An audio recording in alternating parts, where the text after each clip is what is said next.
नमस्कार, आप देख रहे हैं एवी न्यूज। एवी न्यूज में दर्शकों आपका स्वागत है। संजीव हंस मनी लॉन्ड्रिंग, आय से अधिक संपत्ति का मामला, उनके साथ उनके परिवार के लोग, उनके साझेदार गुलाब यादव के भी परिवार के लोग उसमें साझेदार हैं।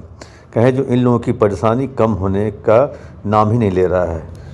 ईडी इन लोगों के पीछे पड़ी हुई है। ईडी को लगता है कुछ ऐसा राज हाथ लग गया है जिसके कारण एक बार तो सभी लोगों को रिमांड पे 5 लोगों को रिमांड पे लिया ही, अब 2 लोगों को एक दिन पहले रिमांड पे लिया गया और 3 को ईडी ने आज रिमांड पे लिया है और कहे 2 की रिमांड मांगी गई है जिसकी सुनवाई अगले सोमवार को की जाने वाली है। कहें जो प्रवीण चौधरी और पुष्पराज बजाज जो कि पिछले 24 घंटे से या कहें जो अब 48 घंटे से ईडी के रिमांड पर हैं, उनसे लगातार पूछताछ हो रही है। प्रवीण चौधरी से पूछा जा रहा है जो आखिर आपके अकाउंट में जो ये पैसे आए उन पैसों को किसने भेजा, आखिर संजीव हंस ने आपको ये पैसा क्यों दिया और वो पैसा लेने के बाद आपने वो फ्लैट खरीदा और फ्लैट आपके नाम पे है लेकिन किराया आपने संजीव हंस को किराएदार के रूप में क्यों रखा। प्रवीण चौधरी का एक ही रटा जवाब रहता है, मुझे नहीं मालूम। उसको लेकर के ईडी लगातार सख्त सवाल और पुष्पराज बजाज के भी अकाउंट से लेन देन की जो कहें जो जानकारी या कहें जो सबूत ईडी के पास मिले हैं, इसको लेकर के भी पुष्पराज बजाज से पूछताछ लगातार की जा रही है। ये पिछले 24-36 घंटे से ईडी के रिमांड पर हैं, उनसे पूछताछ हो रही है। आज स्पेशल कोर्ट ने फिर 3 लोगों को रिमांड पे दिया है। वो है सुरेश सिंगला जो कि सिंगला कंस्ट्रक्शन के हैं और सुरेश सिंगला के पुत्र वरुण सिंगला ये उनके पुत्र हैं और तीसरे हैं पवन कुमार जो कि पटना के बेऊर इलाके में रहते हैं। इन लोग अभी गिरफ्त में हैं और ये लोग बेऊर में थे। आज स्पेशल कोर्ट ने 3 दिन का रिमांड ईडी को दिया है। कल से इनकी पूछताछ भी शुरू हो जाएगी। हो सकता है देर शाम इन्हें पुलिस ईडी के द्वारा बेऊर से निकाल भी लिया गया होगा, लेकिन अगर नहीं निकाला गया है, क्योंकि मेरी जानकारी में नहीं है, तो कल से इन लोगों से पूछताछ होगी। क्योंकि सुरेश सिंगला एक बिजनेस कंस्ट्रक्शन कंपनी के हैं। सुरेश सिंगला को बिहार में बहुत सारे पुल निर्माण के काम मिले हैं। वैसी स्थिति में जो जिस तरह से इन पर गिफ्ट लेने का संजीव हंस पे आरोप है, इन्होंने स्मार्ट मीटर कंपनी से गिफ्ट में मर्सिडीज कार भी ली। सुरेश सिंगला से भी इनके लेन देन हैं, तो इसको लेकर के सुरेश सिंगला और उनके पुत्र दोनों को गिरफ्तार किया गया है। दोनों को एक साथ रिमांड पे लिया गया है। कल से इनसे पूछताछ होगी और पवन कुमार से भी लेन देन की बात हो रही है। तो एक तरह से कहें जो अब ईडी के गिरफ्त में अब पूरी तरह से संजीव हंस और गुलाब यादव की पूरी टीम आ गई है और ईडी के पास कोई पुख्ता जानकारी मिली है, इसलिए दोबारा इन लोगों को रिमांड पे लेकर पूछताछ की जा रही है। आज ईडी ने 2 और एक्यूज के लिए अर्जी दी, जिसको लेकर के जो रिमांड के लिए अर्जी दी, जिसकी सुनवाई अगले सोमवार को होगी। उसकी वो है देवेंद्र सिंह आनंद कंस्ट्रक्शन के कंपनी के और दूसरे हैं विपुल बंसल इनके साझेदार तो नहीं हैं लेकिन व्यापारी हैं। वैसी स्थिति में देवेंद्र सिंह आनंद कंस्ट्रक्शन वाले कंपनी हैं में 5 करोड़ रुपया मतलब कहें जो विभिन्न स्रोत से देवेंद्र कंस्ट्रक्शन के कंपनी के अकाउंट में गया, जिसमें 2 करोड़ 47 लाख रुपया बिहार के विभिन्न लोगों के द्वारा दिया गया है और 3 करोड़ के आसपास कहें जो गुलाब यादव के द्वारा उस बैंक अकाउंट में ट्रांसफ़र किया गया। वैसी स्थिति में देवेंद्र कंस्ट्रक्शन जो है, जो आनंद कंस्ट्रक्शन है, देवेंद्र सिंह नाम है उनका, देवेंद्र सिंह, तो उनसे भी ईडी की पूछताछ अब अगले सोमवार से होगी, क्योंकि अभी ईडी को रिमांड पे ये दोनों व्यक्ति मिले नहीं हैं।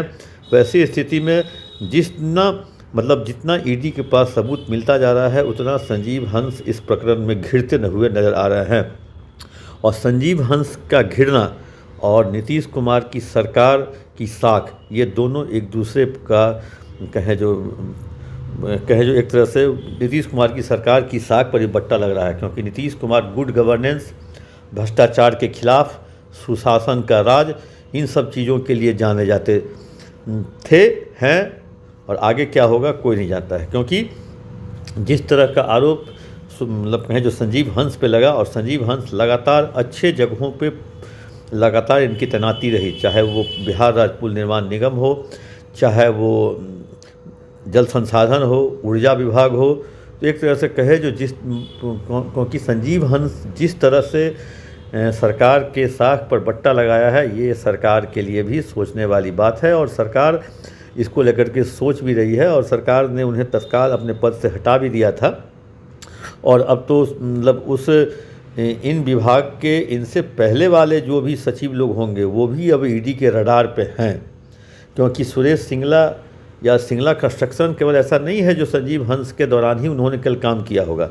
वो पिछले 18 वर्षों से काम कर ये कंपनी यहाँ कर रही है। इसका मतलब और भी कई लोग इनसे लाभार्थी होंगे और भी कई अधिकारी इनसे लाभ प्राप्त किए होंगे। तो उन लोगों की खोज भी ईडी ने शुरू कर दी है और जैसे जैसे ईडी की खोज आगे बढ़ रही है, बिहार के कई ब्यूरोक्रेट्स की सिट्टी पिट्टी गुम हो गई है। लोगों के चेहरे पर से कहें जो मुस्कुराहट गायब हो गई है। मैं तो नाम नहीं लूँगा, लेकिन मैं ऐसे 5-6 अधिकारियों को जानता हूँ जिनके चेहरे की मुस्कान गायब हो गई है और चेहरे पे घबराहट साफ तौर पे दिख रही है।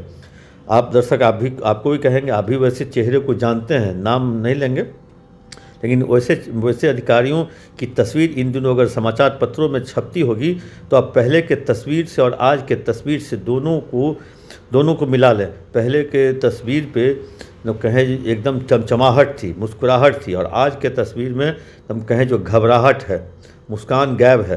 तो वैसी स्थिति में बिहार के 5-6-7 लोग हैं ऐसे जो ईडी की सूची में हैं, ईडी की सूची में है। तो वैसी स्थिति में अब देखने वाली बात ये होगी जो आखिर ईडी ऐसे लोगों तक कब तक पहुंचती है। वैसे संजीव हंस प्रकरण अभी चलेगा क्योंकि ये सेकंड राउंड का रिमांड है।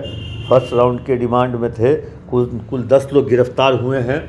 संजीव हंस, गुलाब यादव, प्रवीण चौधरी, शादाब खान, सुरेश सिंगला, देवेंद्र सिंह, पुष्पराज बजाज, वरुण सिंगला, पवन कुमार, विपुल बंसल। और इनके यहाँ रेट भी पड़ा था तो काफ़ी संख्या में मतलब कहें कैश, ऑर्नामेंट्स, घड़ी, कीमती घड़ियाँ भी मिली थी। 95 लाख मतलब कहें जो कैश 87 लाख मिला था। तो वैसी स्थिति में अब ये है जो आखिर संजीव हंस की पत्नी मोना हंस और गुलाब यादव की पत्नी अंबिका गुलाब यादव ये भी नेम्ड एक्यूज हैं। इनके फादर इन लॉ और ब्रदर इन लॉ भी है एक्यूज। वैसी स्थिति में देखने वाली बात है जो पूछताछ के लिए अगली बार ईडी किसे बुलाती है। और जितने भी लोग गिरफ्तार हुए हैं वो फर्स्ट टर्म बुलाए गए हैं पूछताछ के लिए, उसके बाद इनकी गिरफ्तारी हुई है। तो वैसी स्थिति में अब अभी इंतज़ार है अगली कड़ी की, क्योंकि अब 5 लोग फिर रिमांड पे हैं ईडी के रिमांड पे और 2 की रिमांड मांगी गई है। फिर 7 लोग 10 में से 7 लोग आ जाएंगे रिमांड पे। तो अब ईडी को देखना है जो इन लोगों से क्या क्लू मिलता है। क्लू तो शायद मिल चुका है, इसी कारण से सेकंड राउंड की रिमांड हुई है और रिमांड मिलने के बाद जो पूछताछ होती है उसके पर आगे की कार्रवाई भी ईडी कर रही है। अब देखना है जो ईडी के रडार पे बिहार के और कौन से ब्यूरोक्रेट्स हैं और वो कब तक उनके रडार पे आते हैं। दोस्तों आप दीजिए इजाज़त। कैसी लगी ये खबर आप अपना कमेंट बॉक्स में जाकर ज़रूर दें।